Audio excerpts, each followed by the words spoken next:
Okay, here we are. We're in Thessalonians chapter 2. 1 Thessalonians chapter 2. We're reading from verse 4. For we speak as messengers approved by God to be entrusted with the good news. Our purpose is to please God, not people. He alone examines the motives of our hearts.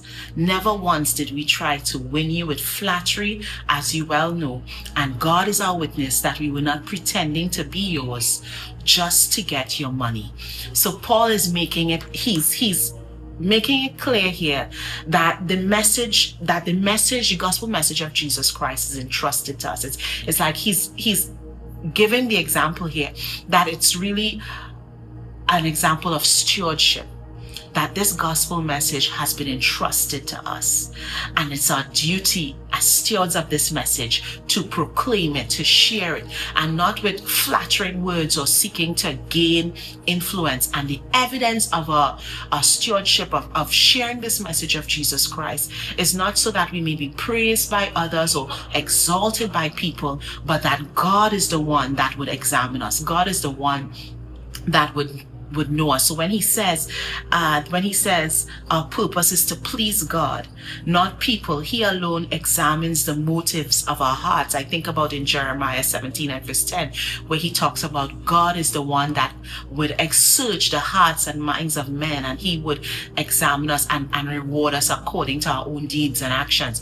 So he's making it clear here that this responsibility that has been given to us, we are stewards of the gospel message, and our duty is to share it, and God will be the one to judge and determine how we've done it, whether we've done it well, and what we are deserving of or not deserving of.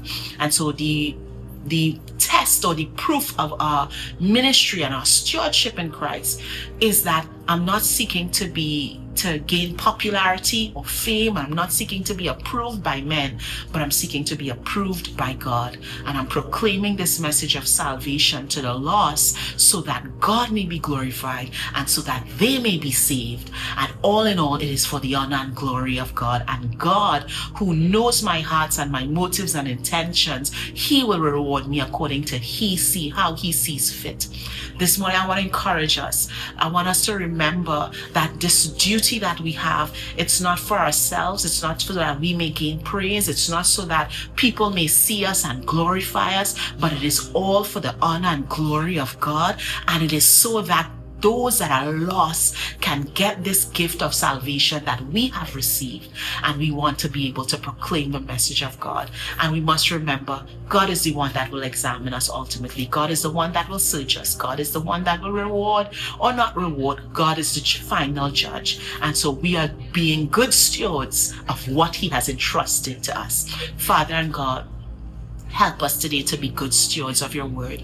This gospel that you have entrusted in us, help us, oh God, that we may proclaim it boldly. Lord Father, that it would be accompanied with your power. That, Lord Father, as we do it, oh God, it would be for your name to be glorified, and that men may be saved, oh God, and that they would know you and serve you in spirit and in truth. And we thank you for doing it.